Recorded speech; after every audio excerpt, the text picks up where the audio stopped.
Theorize and be damned. Hey all, welcome to another episode of Theorize and Be Damned, the podcast from Revol Press. We have today with us Emma Stamm, and Emma Stamm is Assistant Professor of Science and Technology Studies at Farmingdale State College-SUNY. Her fields are critical theory and science and tech studies.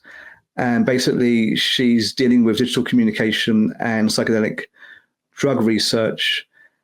She also writes music, fiction, and experimental literature, and she lives in New York. So I came across Emma's work some time ago. There was a text, I believe it was on acid communism, and I have followed her work since then. And we actually had Emma on the Acid Left YouTube, which is where this podcast is featuring as one of its locations. So other than that, we are Revol Press. I'm Mike Watson. I'm here with Dan Malo. We're co-founders. Hi, Dan. We're co-founders of the publisher, imprint, however you want to call it. And basically our mission is to create a kind of writer-centric publishing experience. And we're really interested in talking to people who write about their experience as writers in the sense of how do they write, why do they write, and also, how does writing fit in with work, with life, with living in capitalism, etc. So Emma is here again.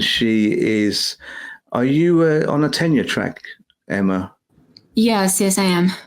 Yeah, so Emma is on the much feared tenure track, which is something that happens in American universities where people are generally either adjunct professors or full professors.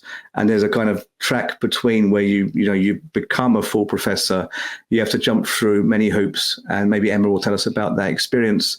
And I guess it makes it hard to be a writer and researcher, as does university work in general. I'm actually in a university in Finland. And, I won't say it's as hard as if you're working in a warehouse or McDonald's in terms of trying to pursue, the writer's calling, but it's certainly challenging. So firstly, Emma, we're going to go through some of your text. Also for the listeners here, we're going to go through a number of texts from Emma and discuss a book she's preparing currently. Before we go through any of the texts that Emma's written, which we're going to link to also below the video or below the podcast stream you're listening to. Before we get to those, Emma, let's start with let's start even before we get to, how you managed to write. Why do you write? Well, first of all, thank you, Dan and Mike, for having me. I'm really excited to talk with you today.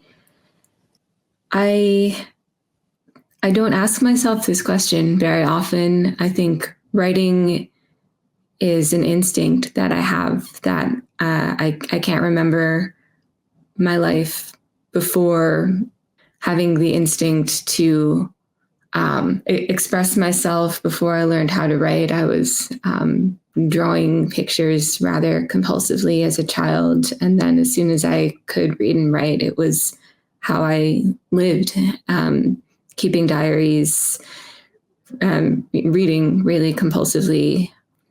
And at a certain point, I became conscious of what I was doing. And that was perhaps around the time that I realized that writing could be a profession, something that you did as your job.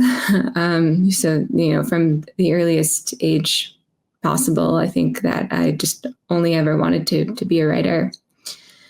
And now that I am very aware of it and I identify with this practice, probably more than anything else that is part of my identity, I write so that I can understand myself first and foremost. I write so that I can live a more honest life.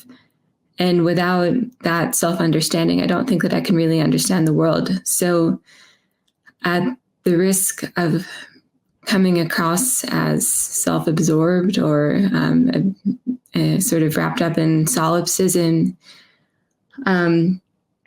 writing is always a conversation with myself. even when I am not writing about anything that has to do with my own life, it's a bit like communicating between different organs in my being. You know, there's maybe a part that registers some sort of feeling or nonverbal reaction, and then a part that makes that feeling conscious and capable of articulation. And there's a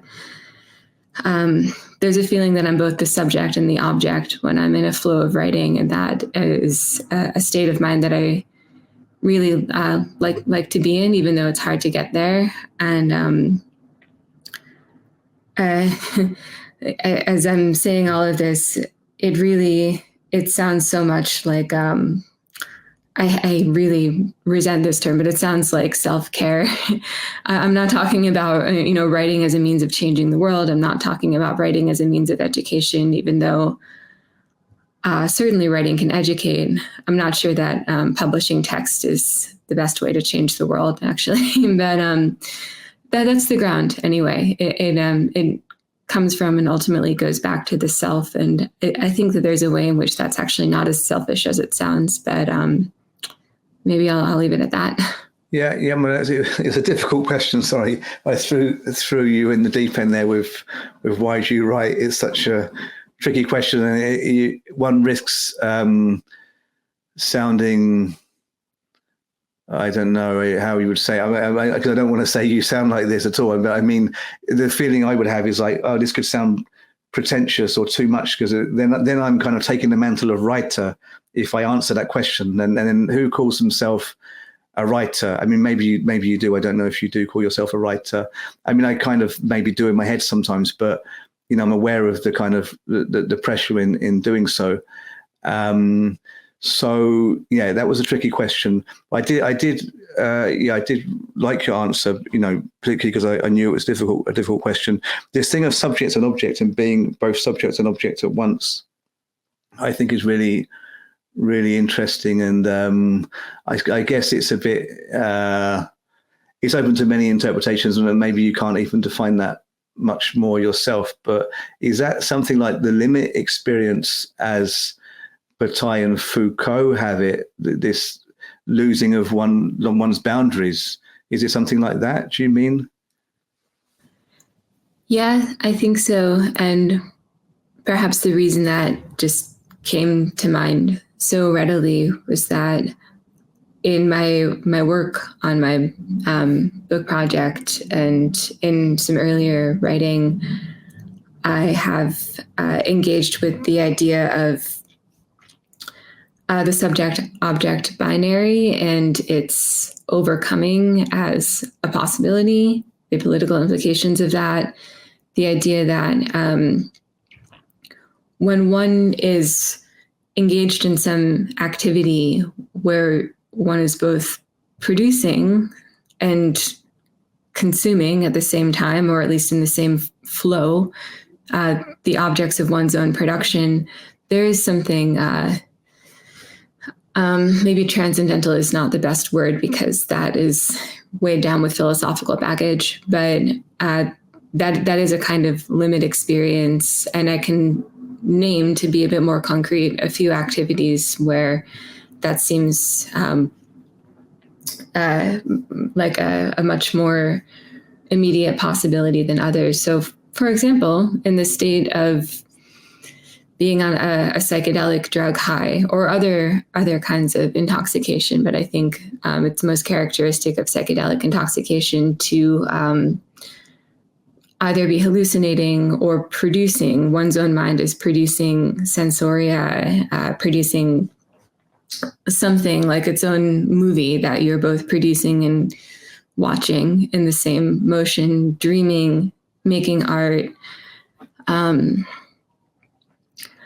in that state, you're not cast in the same way that I think you normally are. In everyday life, I think people are moment by moment either occupying the role of subject or object. And there's something actually quite radical about stepping out of that space where you're either subject or object, where you're neither. And I think that scholars have described this condition using various terms. It could be the condition of the limit experience. I think that there's a way that if it's not quite the same thing, it's similar to what Badiou describes as an event. One of my favorite writers about psychedelics is a scholar of rhetoric named Richard Doyle, and he calls this state of being neither subject or object the nth person plural of a kind of a consciousness that's real, but it's quite unusual, and I'm fascinated by it for its political implications, and also I think it's quite healthy to enter that mindset. I think it's essential actually to mental well-being. So to me, writing is the way to go there. And it's interesting because then you're left with a residue of that. The work is then written, and you can return to it, reading your own work, and hopefully spark that in other people or something like that when they're reading and when their mind is responding to the words that you've written. So you're having a conversation with them that starts with a conversation with yourself, where you're drawing people out of the normal subject-object divide. So in that space, you also mentioned in your first comment, writing to understand self, right? And I'm curious, like, do you find that occupying that space brings you closer to that self-understanding? And I'm also, I guess, just curious writ large, like, how you feel about that self-understanding situated sort of in the greater political economy, and how you navigate those two things in your writing. I do think that it helps me to understand myself, and maybe it's useful to state directly that the premise of this is that there is something like an inner truth or an unconscious truth, which I know is a psychologically, politically fraught premise, that not everybody agrees with that. In some ways, it feels anti-postmodern or anti-post-structuralist, or however you want to call it. The idea that there is something, I don't want to use the term essential, but something inward that you can excavate. And I'm familiar enough with these discourses to know that some people would push back on it, that framing, but yeah, it is what I happen to believe. And I do think that for me, and probably for quite a lot of people who write or who make art in various genres and media, that they do feel that way. I've said that I think it helps me live a more honest life. And I think it's only from that position of honesty, quite brutal honesty, that we can begin to have effective political dialogue and to work with other people to create the world that we want to live in. So much of human behavior with respect to other people is driven by impulses, desires, resentments, confusions that could be dispelled pretty easily if people were just a bit more honest with themselves. And that's not to say that that's the whole of politics. It's just people working out their inner problems by legislating X, Y, or Z, or what have you. But healthy societies are created by healthy people, and to me, the production of writing and art is very much about health, which I also know is in many ways sort of it could be construed as an anti-critical perspective, or one that is biopolitical in a very problematic way for the Foucauldians. And I consider myself a Foucauldian, so it's a little bit complicated. But if people communicate in a manner that is honest and capable of being understood rationally, but also felt, and there's space for that kind of, again, healthy discourse, I think that can only help our political situation. It certainly is not the only thing that we need, but for those who are inclined to write and to share their writing, I think it is not at all separate from that. It's coextensive with all sorts of other political projects. So, yeah. And so I think I hear you saying that it's like there's, to your mind at least, there's a tension sort of between, and inherently I think there is structurally, between the individual and society, and like how we reflect ourselves to society and back, right? And so I am curious, like also in this process of self-discovery, in this process of finding truth and honesty, have you found that has changed discourse for yourself in some of those spots through your writing? And it may not even be about a given topic that you've spent time on, but that you find that you are able, maybe in times of political conflict especially, to at least know what that honest point is that you're engaging with. Mm-hmm. So I just want to briefly address something you said before your question at the end, which is that I think that some people, scholars, writers that I have read over the years, take the position that the self is entirely constituted by society, and that there is something inherently capitalist or neoliberal or Western in a problematic way about positing this tension between the individual and society, that it very much reinforces a logic that we shouldn't just take to be natural, because, to do so is just to extend that and, and so on and so forth. And I'm sympathetic to that perspective. I just don't agree with it. I think that there is something about individual humans and individual social formations, families, friend groups, communities, that is entirely connected to, but has its own identity and ontological core that's separate from society. So I just, should maybe put my cards on the table there. Absolutely, writing helps me clarify what I think about various complicated political situations, because there's the immediate reaction based on the limited data that we have about, various events and problems. And then there's the hard work and time that real writing is always composed of. And you can't sit with a problem for any extended period of time and remain in the space of reaction. So I don't always arrive at a place that's extremely different from what I might have been thinking or feeling when I was first sitting down to write about it. But I think that's important. And it's maybe a ubiquitous point and maybe a little bit of a conservative one, depending on how you think of that idea of conservatism. But it's one of the many tragedies of the digital age, is that there's communication. I'm not sure I would call it writing, though, in the way that I understand the term writing and the way that I'm talking about writing. And it's very unhealthy. It's very bad for our political future.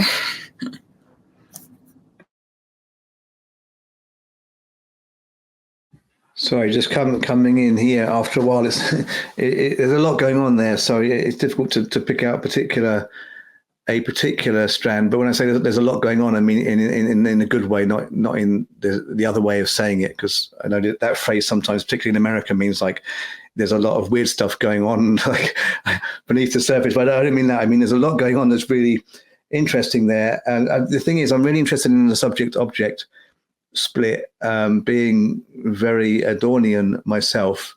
I don't know how much I really go along with Adorno, but I suppose most of my research, if there's one theorist that dominates my writing, it's Adorno, but also, I'm looking at Kant and Hegel and Marx. So this subject-object split is very prevalent, and then Adorno kind of tries to fix it through the experience of abstract art. So you kind of lose yourself in the moment of listening to music or reading kind of more abstract literature. And I can see you're saying something similar with writing. What I've really struggled with that, though, is a bit similar to what maybe perplexes me, or maybe that I find a little bit unconvincing about spiritual forms and hallucinogenics, is that when we get into that moment of losing the boundaries of ourself and kind of feeling at one with the outside, so it could be in art making, writing, meditation, taking hallucinogenics, and looking at art or listening to music, when you're no longer aware of your own concerns or even your own physical boundaries, and you're kind of floating. And in that moment, you're kind of united with the object, that being everything that's not you, everything that is normally kind of threatening to some degree or other.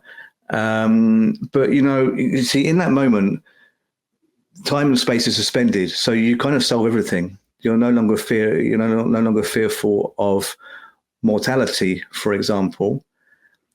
But then that moment ends. So what happens to a moment that is expansive and outside time and space when you re-enter time and space?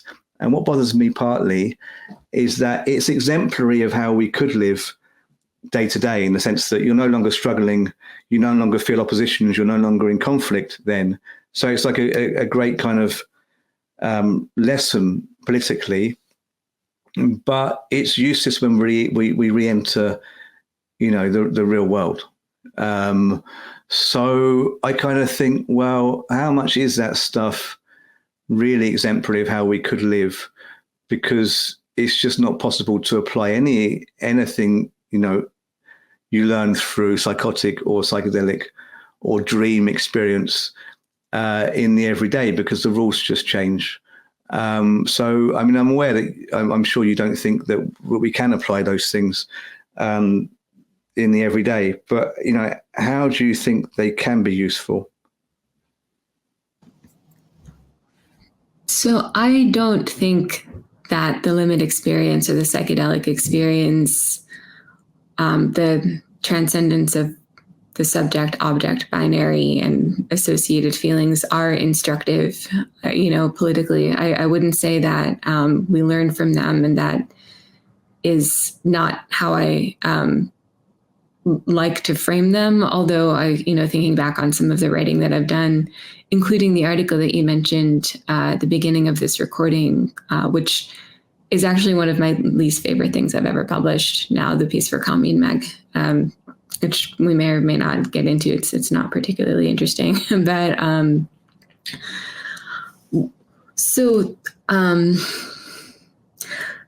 I also, maybe just as actually an addendum about acid communism, I don't think that that's what Mark Fisher was saying either. And I hope that I haven't too badly misrepresented his ideas, although I'm afraid that I did back almost 5 years ago. That was published just about 5 years ago. So here's how I think about, I'll just say, the psychedelic experience with respect to politics. And I can add here how I connect this to digital capitalism and mass computing. In the psychedelic moment, sure, time and space might be suspended, although really what actually, the feelings that come up are actually quite individual to each person. But if time and space suspended, if that's quite common, loss of fear of mortality, not universal, but perhaps common enough. Sensoria in a free play where you can look at something and you see the tree in front of you transforming into another object, you're hallucinating. or any of the sort of flowy feelings that come with psychedelics, or with the feeling of making art, or some other kinds of activities that can induce those feelings. That to me is not something to learn from, nor would it be desirable as a constant state of being. It's an inverted state, and it's something that's beautiful to make contact with, but then you have to let go of it. You can't live your life at orgasm point, to put it crudely. So what fascinates me, and this is more on the STS side of things, is how we make sense of those experiences in a rational manner so that we can programmatically determine their medical use. So how is it that we can induce these feelings in people fairly reliably? And this is why I think psychedelics are interesting. Intrinsically, to me, its psychedelic experience is not more interesting than the art making experience or sexuality or all sorts of other similar things. But the difference is that we can very reliably induce these experiences just by giving somebody a chemical. How do we induce that experience and then make sense of it after it's left behind in a way that helps people recover from serious problems or that enhances their quality of life? And what does the rationalization of that tell us about how we rationalize and standardize experience and kind of attempt to mediate it through digital channels? Because whenever we do that, we also make it monetizable. Is there something about that process that violates it? And if that's true, can we learn something about, what resists capitalist exploitation? I'm sure there's a better way of putting that. But there are, I think that there are interesting questions to be asked from the scientization of that experience, and that we can connect that to the sort of rationalization of everything, digitalization of everything discourse. Another thing that I want to bring in here, and this is something that I've just sort of started to work with, not that came up in my grad school research, but a new topic to throw into the mix, is that there are a lot of similarities between tripping on acid and using the internet. Timothy Leary wrote about this back in the 1990s, and he is he's a maligned figure in the psychedelic research world, at least by some, because he's seen as somebody who promoted the reckless use of these chemicals. But I think that Leary actually had quite a few interesting things to say, some wacky stuff. But at any rate, he wrote a book called Chaos in Cyberculture, and that deals with the psychedelic dimensions of mass computing, mass connected computing, and that came out in the early 90s. So certainly before truly mass connected computing in the way that we have it today. The digital medium, by definition, by its very mechanics, is a medium where so many different types of things, so many different experiences can take shape through the same physical form, the form of the digital datum. Zeros and ones transform into audio, they transform into ideas, they transform into conversations very fluidly and rapidly, the same way that the psychedelic mind can transform so many different things so seamlessly and fluidly.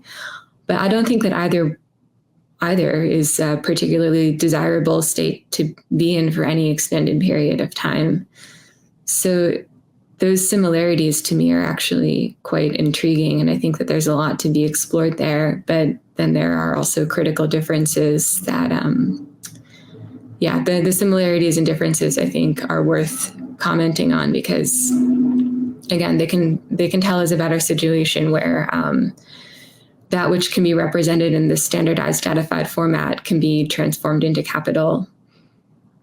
At the risk, I'm risking, I think, rambling at this point, so I'll keep it at that. No, okay. I didn't think it was rambling at all. It was very coherent. I mean, about Fisher and Adorno. I mean, and so many other thinkers. I think, yeah, it's difficult to say whether there was any exemplary element. It would seem too simplistic for Adorno and Fisher to say, like, this is, this experience, when you're listening to music and you lose your boundaries, is exemplary of how we should behave. But on the other hand, they revisit it so much that you just imagine that there's something frustrating there for them, that there's this experience that does exist, but it can't be prolonged. And then Fisher, in Acid Communism, it's unclear, obviously, because he only wrote the introduction to the book Acid Communism, and that introduction can be found online and can be found in the K-Punk anthology of his writings, which is available as a book.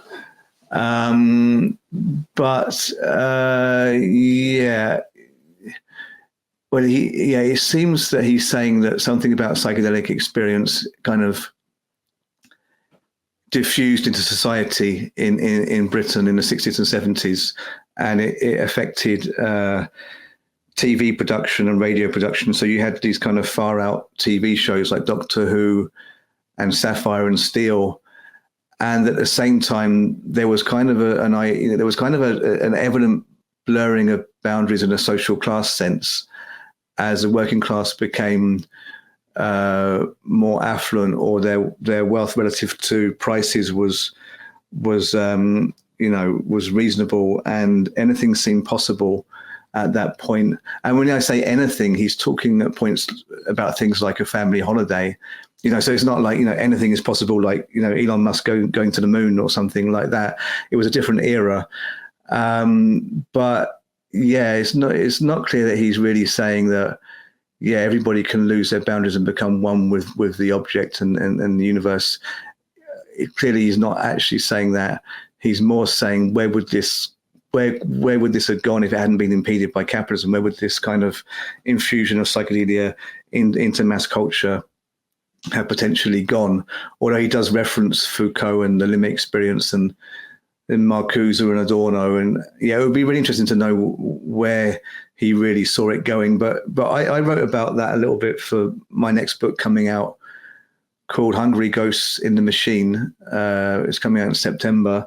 But what I said was that, there is a naivety not coming from Fisher, but coming, kind of from the online consciousness. So I can't say that any one individual thinks this, but the feeling you get from looking at Acid Communism online, looking at memes, is that, hey, we should all take acid and then things will be a lot better.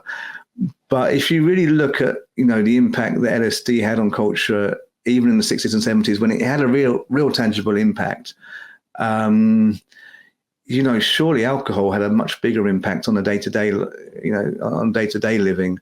So, I think it's easy to exaggerate just how much this can do. So I actually say that the normie impact, using this term normie meaning normal people, the normie impact on psychedelics sort of coming about now that we start to see manifest through Netflix documentaries on psychedelics, but also through increased use of psychedelics in medical settings, although, it's still very much in its infancy, but in a legitimate sense.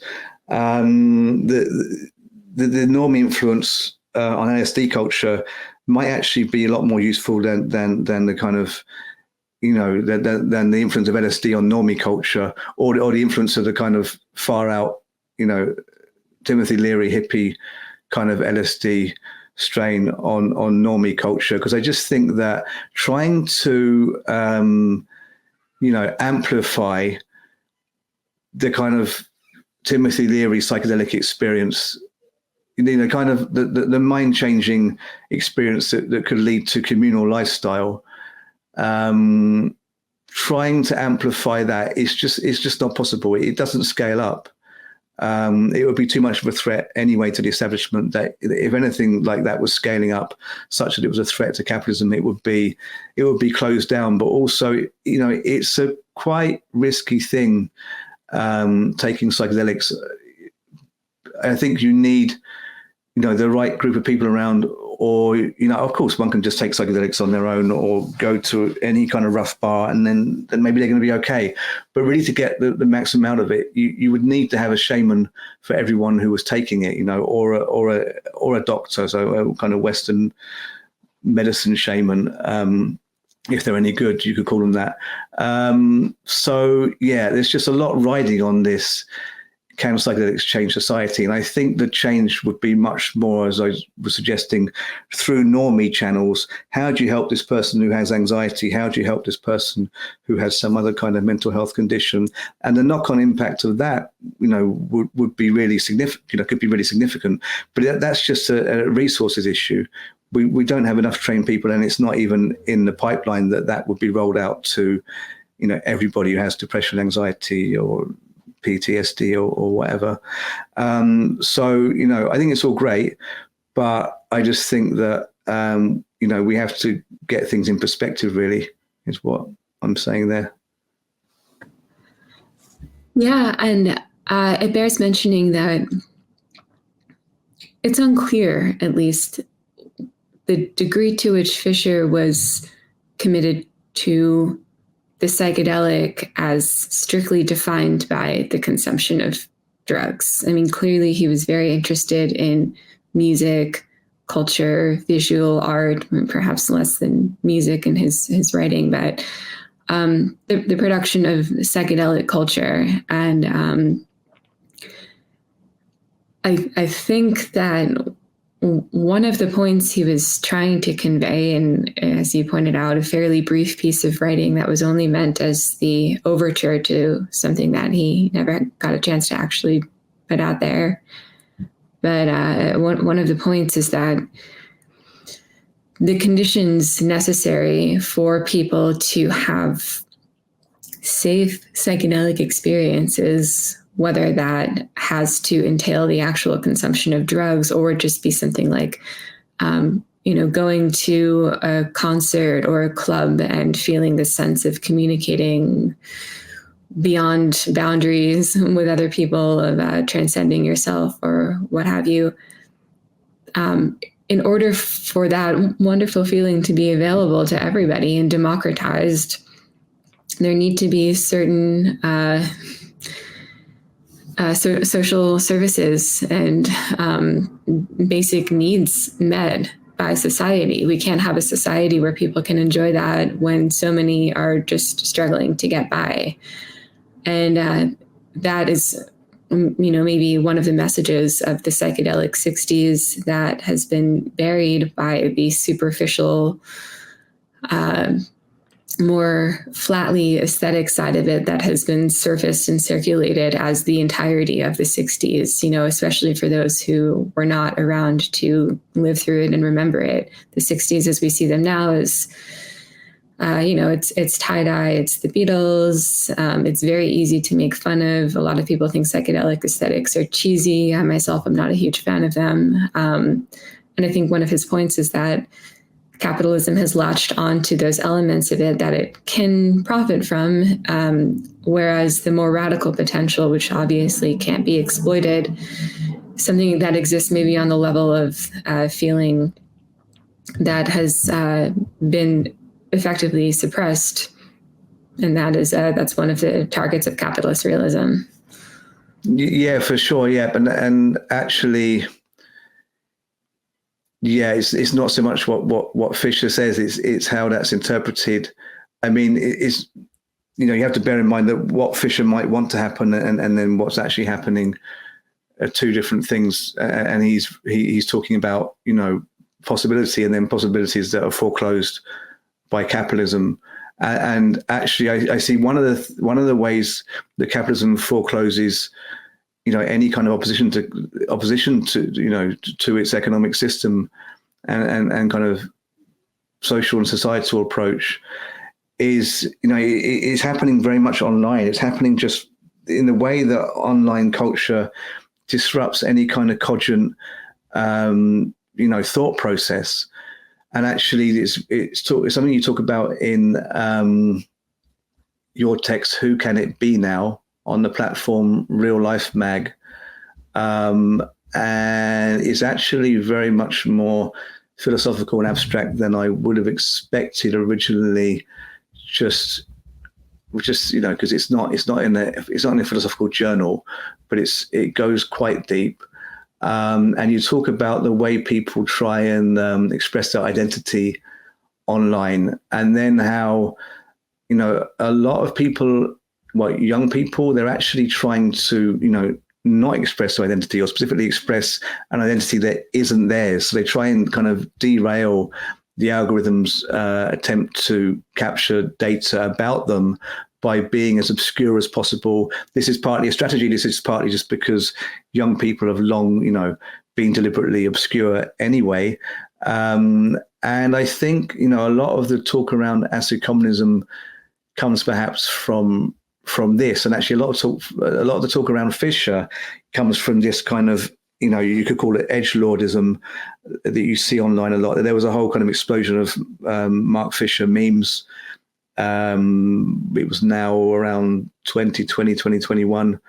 And, some of it was really useful in getting people interested in Fisher, but some of it was just kind of, deliberately kind of nasty and because also Fisher committed suicide. So there was a lot, around Fisher being a doomer, around the negativity of that experience and the nihilism of that experience, which really doesn't get across at all what Fisher was about, because there was a kind of strong strain of positivity in his work. But yeah, what you say in this article generally, I think is really strong and does describe very well that experience. Yeah. I think that there's a widespread feeling these days of wanting to be perpetually one step ahead of recognizability, one step ahead of mappability, capacity to be understood in accordance with some, grid of meaning that's already as articulated as it possibly could be. And perhaps it comes from an instinct that is, globally, historically universal, that and it doesn't really have anything to do with the internet per se. It's just the feeling that who we are is not something that can be predetermined. Perhaps it has to do with the feeling of autonomy that is either a real part of who we are, or at least we need the illusion of autonomy. But if there's a problem to this phenomenon, and, it is, I think, part of what drives edgelords and trolls even, is that it's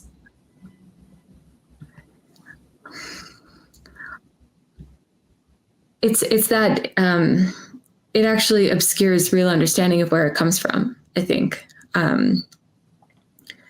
It's perfectly fine to express yourself on the internet howsoever you choose. If you want to create a brand in the conventional way that everybody was thought to want back in 2014, that's great. If you want to create surreal memes through one of your Instagram accounts and then have the other one be pictures of you and your newborn baby and your wife, that's also great. And you can be all of those things at the same time. I don't think there's, anything really wrong with it. Unless that,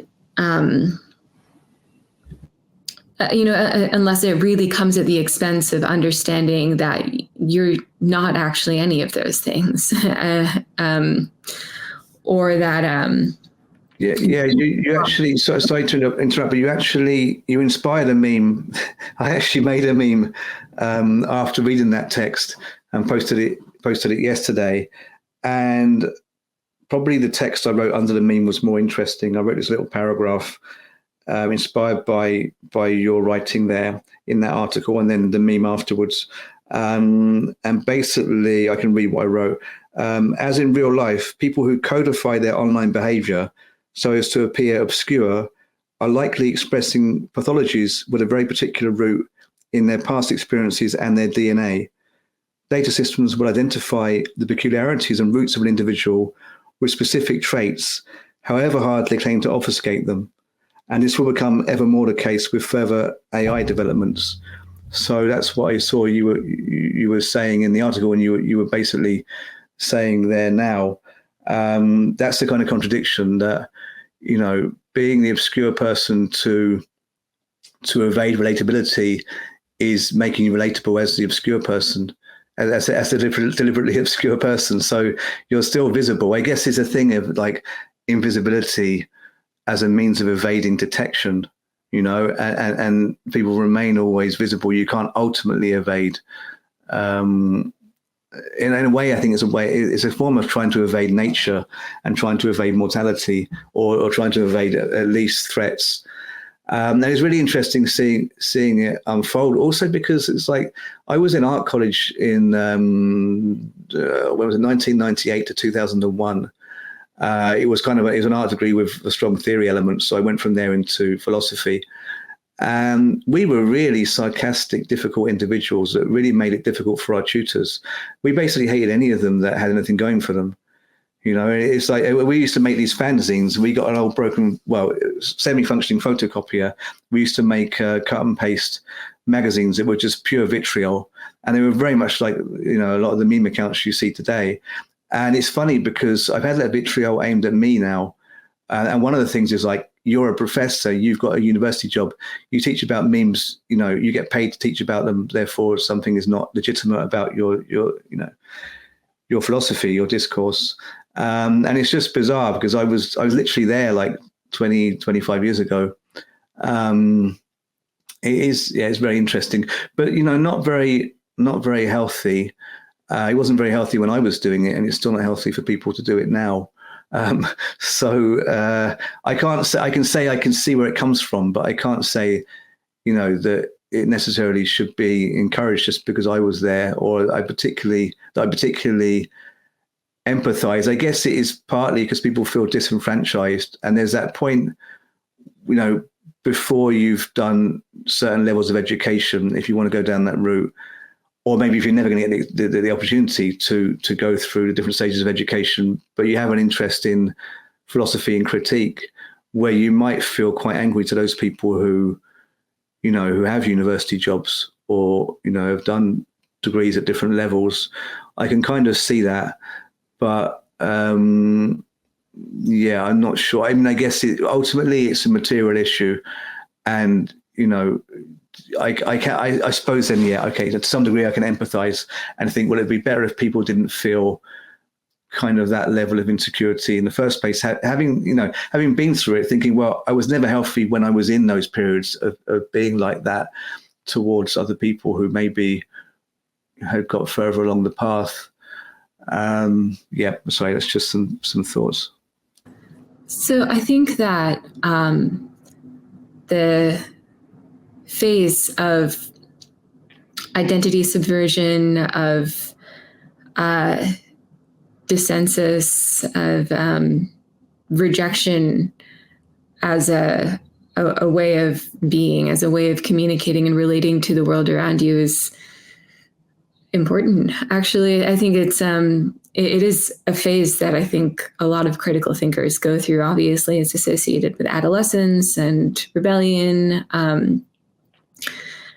And the university student who rejects the authority of their professors, who sneers at anybody who would try to categorize them, as much as we associate with immaturity, I think that's just, it's kind of a step on the path to being a fully formed, independent, critical thinker.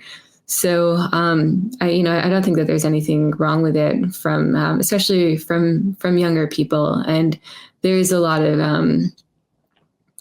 I would certainly feel at least a little bit sad at learning that my students put me in that position now as the authority to be rejected. But I understand it, because they don't know how little money I make, and they don't know how much I had to struggle over the years, and that I was in their position not that long ago. But on the internet, as if that is what's going on with this dispersion of identity, rejection of branding, first of all, there's a rather simple point. It's a bit absurd because it is happening in a context and within a structure within which it can't help but already be known and knowable and to fit the logic of the pattern in advance. This is very different from sitting in a studio with your peers and being angry and cynical, but very much on your own terms and without an audience and simply among yourselves as a way of, I think, kind of a way of beginning to understand yourself and understand your place in the world. It's very different when you're doing it to an audience and for an audience. And I think it reinforces the idea that really we don't have anything like an inner self. And when I say that, it might obscure the fact that we're none of those things. I also mean that it obscures the fact that we are all of those things and so much more. It flattens who we are into a series of data points that can be taken up and renounced and treated as modular, which is, to me, a very adolescent approach to understanding identity and one's place in the world. And not for nothing, teenagers are sort of the perfect capitalist subjects. They want to consume culture. They're heavily marketed to.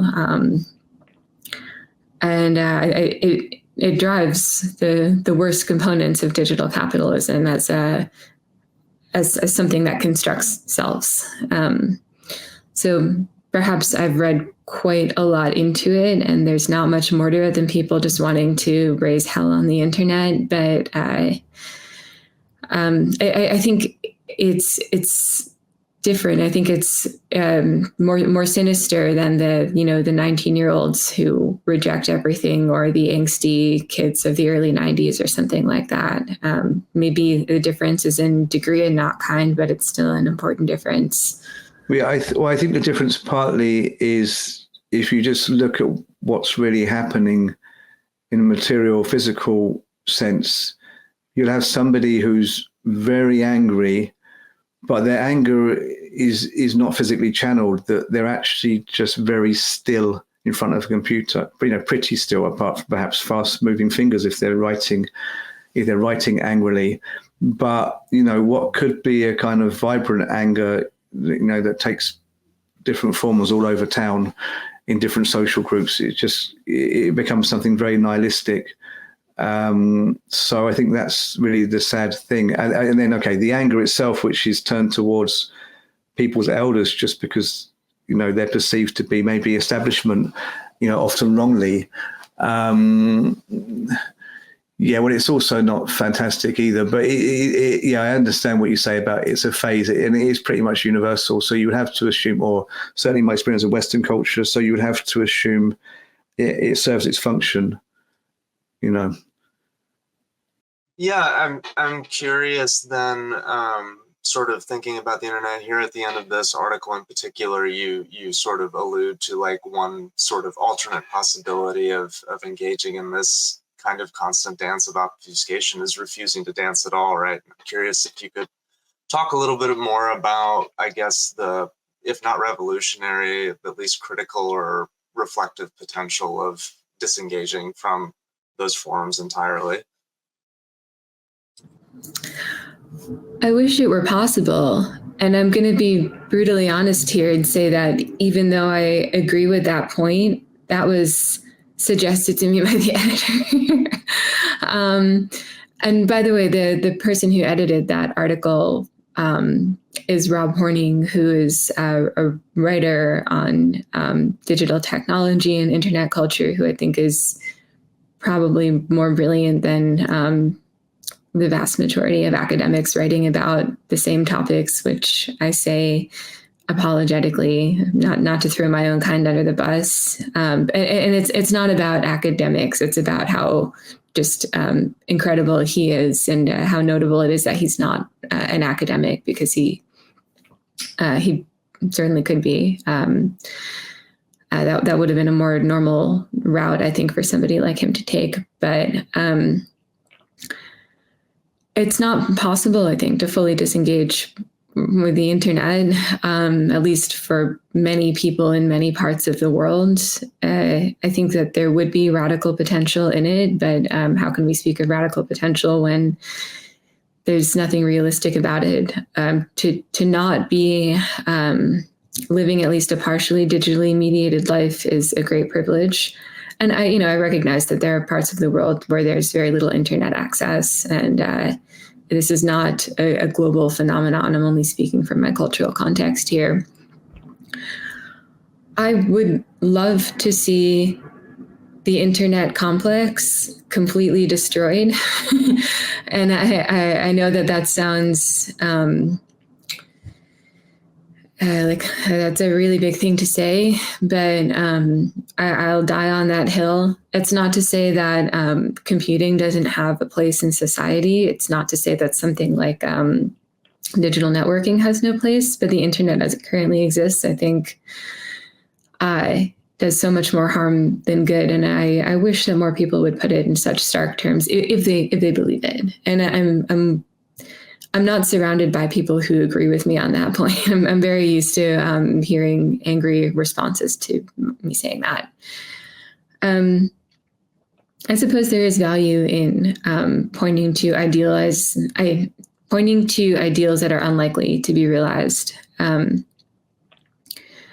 Now, with that said, I think people can and should take it upon themselves to be very intentional in their use of the internet, and to understand their relationship to it with greater depth than I think many do, and that is supported culturally. It's quite normal for people to think that it's normal to just wake up and look at your phone unreflexively, just kind of wake up and look at your phone, and to spend a lot of time online without quite knowing exactly why you're online. And it's not a bad idea to take a step back from that. But I don't know that we will ever, at least anytime soon, achieve anything at this societal level where we're dialing down internet use, as much as it would be great to do so.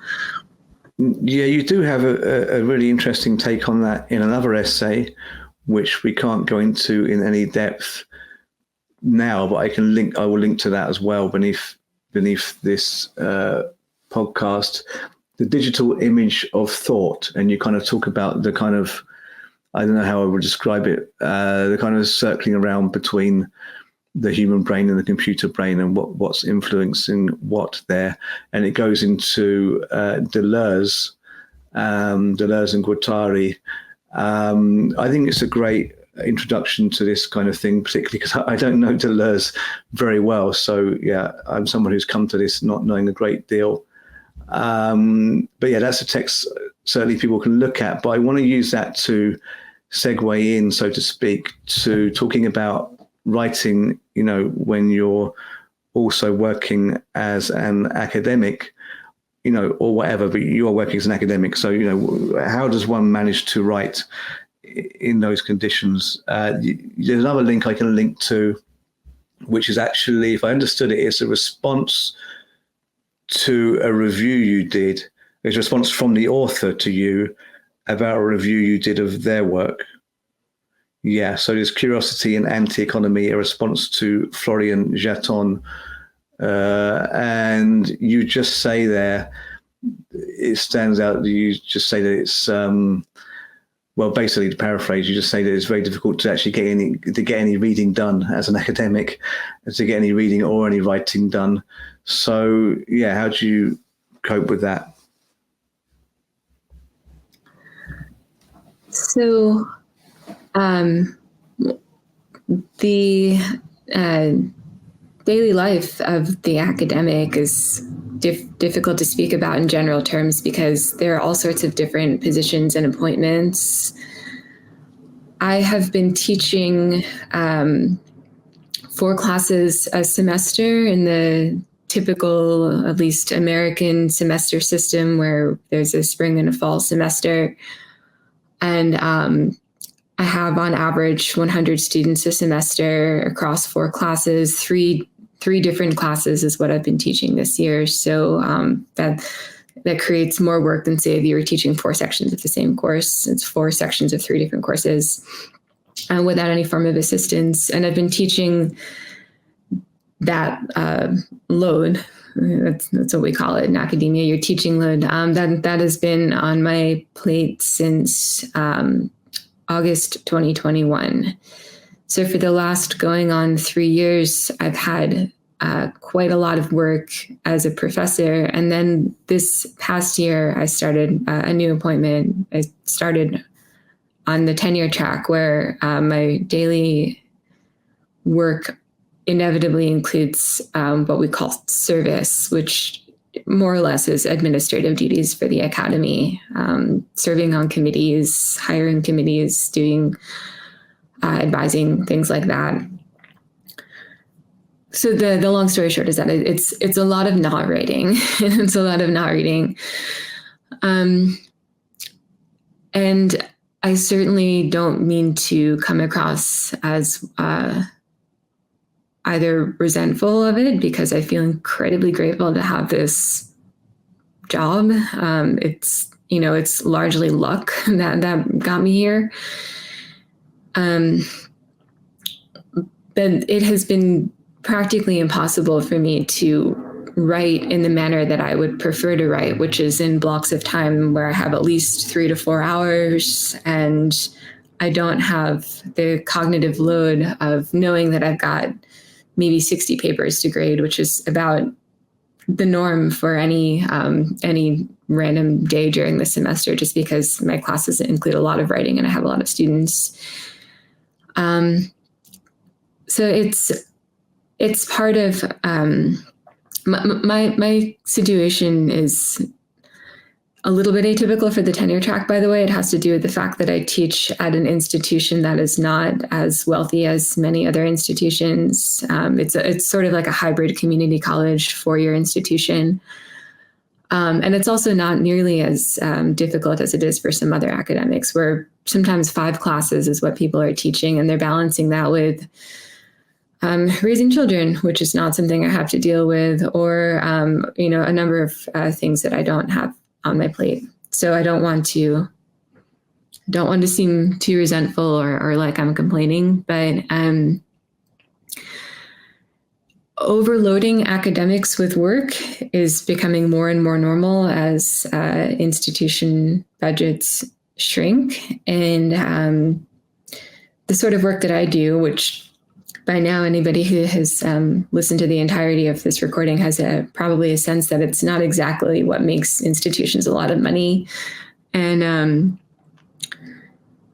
I don't think that there's a strong desire on the part of institutions to create the conditions for this kind of work to get out there. This is not the stuff that tends to generate money either, So all of that is emblematic of just the neoliberalization of higher education.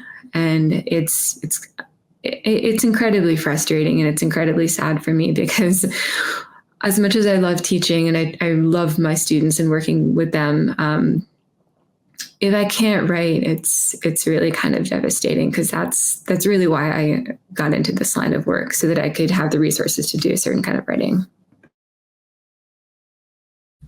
Yeah, I totally understand that, because I teach full-time with some development and research hours, but it's mostly teaching. It seems to be a similar teaching load.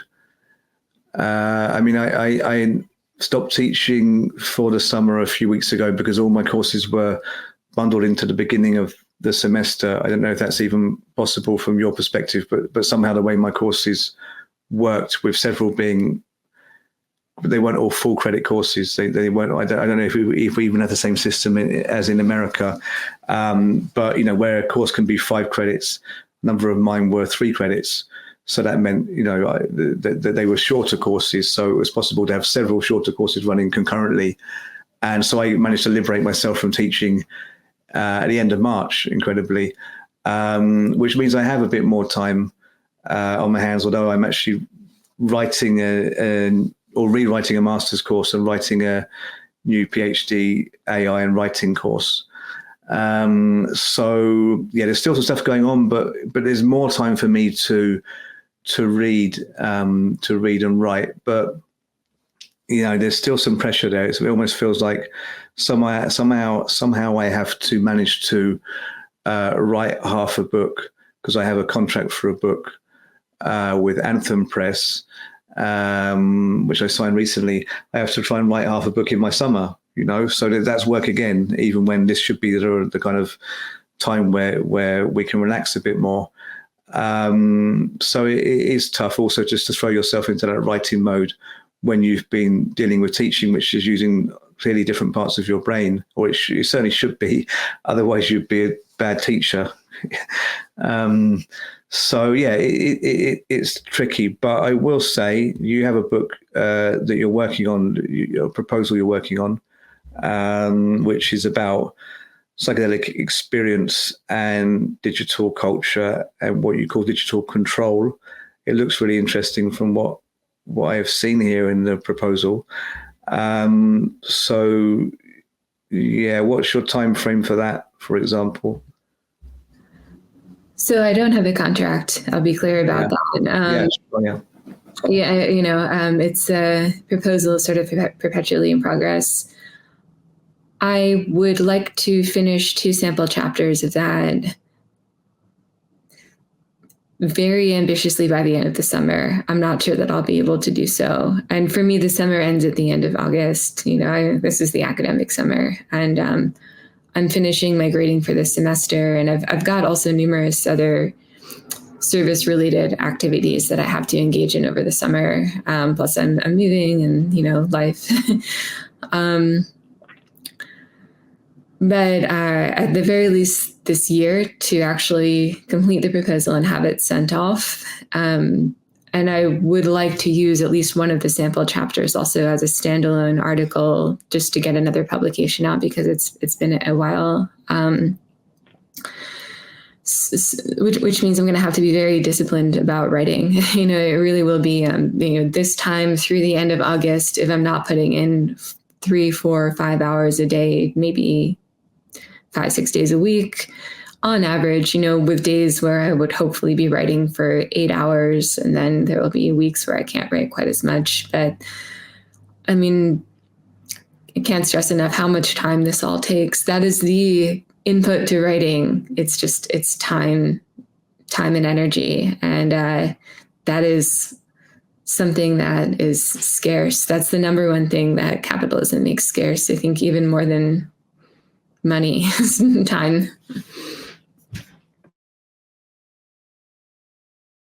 Yeah, thinking is some kind of, I won't say resistance, because I don't like it when people are like, yeah, music is resistance, dance is resistance, like everything that isn't basically producing or consuming or making warfare is resistance. You get this kind of like, well, you can't dance holding a Kalashnikov very easily, therefore dancing is opposed to warfare, or something like that. These kind of slogans, the statements can be kind of silly. But on the other hand, the fact that, through writing, you have to slow down, you have to really think, it is an activity which runs contrary to the logic of capitalism. And I think for that reason, it's really important. And of course, reading, which is kind of, something that's partnered with writing anyhow. But I find if one has to if I have to actually read several books to write something, that's really difficult today, because of the internet and because of work and because of just how much work one has to do, today. And you're kind of working when you're not working because of online, one's online experience, which you can try and mitigate against somehow, but I'm not very good at that. I'm very much wrapped up in the online realm. Sometimes I manage to write a book based on just everything I've read before, and if you've read a lot before, years ago when I had much more time to read, it's possible, but I'm really trying to dig into, texts that aren't that well known by Marcuse and Adorno and Benjamin for this next book. So it's requiring that I have to read, and that it is tough. Yeah, it's like everything is against people doing that, today. And that is a shame. And it's like, that's the whole online, philosophy realm, left tube, philosophy tube, whatever people call it, talking about philosophy and politics on YouTube or on podcasts, it's becoming so contrary to actually doing the reading, even though there are a number of reading groups, but it's very performative, I know people who do it fairly well. I don't want to, feel that I'm criticizing anyone that is in my wider circle, but it's very much like something comes up on Twitter, people are reading, so people are reading Adorno and then they're podcasting on it the next day, and it's not very conducive to doing actual philosophy or critical theory, I think.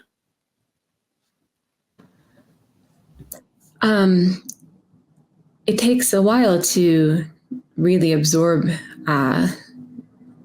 works of philosophy, and some more than others. In particular, Adorno, who there's something that you said earlier reminded me of the fact that Adorno really cannot be pull quoted. It's very difficult to take an Adorno quote, even if there's some, information about the context or some sort of overarching point or thrust of what he's saying in a book or a chapter. He's sort of the ultimate writer that has to be read from the first page to the last page, and then the reader should sit with it. The reader should be doing their own writing. And it's not to say that there can't be interesting conversations about Adorno that are incidentally recorded and shared online. I'm fortunate because as a scholar, I have access to offline communities and people that I don't necessarily have to look for online, thanks to having, been to graduate school and, met a lot of people in the real world at conferences and so on. And if I didn't have that, probably I would be more engaged in the online philosophy world. But it feels like the irony is right there that this work was never really meant to be read and discussed as such. It's so much more enriching to give yourself the freedom to discuss it privately, to think about it over long stretches of time. And of course, it seems like all of this work is very easily commodifiable because it can be shared as an online product of the philosophy industry. It becomes just another meme in the sort of old-fashioned sense of the word meme. It becomes just another meme to be circulated, consumed, and it loses a certain radical dimension to it if you want to look at it really critically. Maybe so, maybe not, but I think that argument can be made. Yeah, I think so for sure. I almost want to end there because I think that's a good point to end. But yeah, this stuff wasn't made to discuss, publicly, in a showing way. It's not a show and tell, I have an Adorno book and now I'm going to tell you about it. Because the thing is, it gets very much a competition of who can present in that context the best as well. The internet being competitive and people needing to try and attract viewers and then Patreon revenue and things like that. So it's coming far from the actual skills of comprehension and of then perhaps reworking things in your own words, which is best done, writing, because then you can take your time and go back and revise. It's creating something, other than philosophy as we knew it. And actually, clearly, there are two things happening, and they do cross over, because philosophers like to talk about, what's happening in the new media realm, and in the new media, people talk about, what philosophers do. And sometimes the new media people are philosophizing, for sure. A number of them write. Sometimes these philosophy people come and do podcasts and things, but there are different skills involved, and I feel there's a high degree of meta critique here, because we're actually podcasting now, and talking about philosophy, and trying to seem that we're not one of the mistaken, types that are doing this in the wrong way. But we try and keep it low key. That's the thing. Basically, yeah. Dan, do you want to have a word on that? No, I was just gonna say I am not a avid reader of Adorno, so this is the first time that someone shared the perspective of like, maybe this actually wasn't sort of structured and designed to be communally shared, or at least not in the way that we would share Catching Fire or the Hunger Games. And so, yeah, I think that is a really useful, and maybe ultimately, like, to your point, like a somewhat radical dimension, to take it almost as slow theory, right? That it is meant to, not unlike Capital or any other large works, right? Like really meant to be digested over a much longer period of time than I think culture and politics would have us do. Yeah, exactly. So I suppose, it can be said about Adorno that you can't take any one line, because he wrote in this fragmented style, but also dialectically. So what he says in one sentence, he might retract that a few sentences later, but he might retract it, much later in the book, or he might retract it 10 years later. So you can't discern something just from taking a soundbite, one succinct quote. But actually, you can't do that with Hegel either. And Adorno's system it diverges from Hegel, but it's very much based on Hegel. So yeah, it's just not wise to think like, oh yeah, I've understood Adorno because he said this, particularly if it's an interview or a book of dreams, or because there's so many things now coming out, publications just to fuel the Adorno industry, that some of them they can't be taken at all to be Adorno's final serious word on something. So yeah, Adorno is particularly tricky in that sense, but there are a number of thinkers that are tricky in that sense. Deleuze as well, I guess, is difficult in that sense. But okay, I think we have to come to an end soon. Emma, do you want to say anything final? Any kind of anything that we can depart with? We can leave our listeners with. Oh, that's sort of funny, because as you were talking about Adorno, I was thinking for Adorno and also for Deleuze, their writing really can't be treated as symbols. As I've said about Adorno, it's also true for Deleuze. It doesn't accommodate pull quoting. If the idea is that a quotation hits you at a pre-reflexive level and it's supposed to immediately induce some feeling or to uplift you or make you feel validated, that's not what that does. I don't think that's a mark of good writing at all. And that's an extremely pretentious way of saying that I don't have any pretty words to leave you with. I have nothing succinct and nice to say at the end here.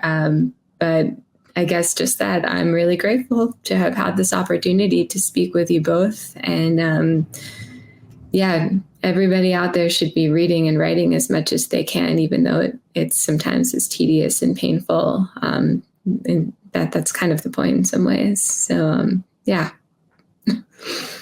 Okay, great. Yeah. So follow Emma's work in the links below. We'll be following her book that she's working on. And yeah, it's been a great conversation. Revol Press also don't intend on leaving anyone with anything that might make them feel happy when they read our books. So I think Emma's been an ideal guest in that sense. All right, okay. See you all next time.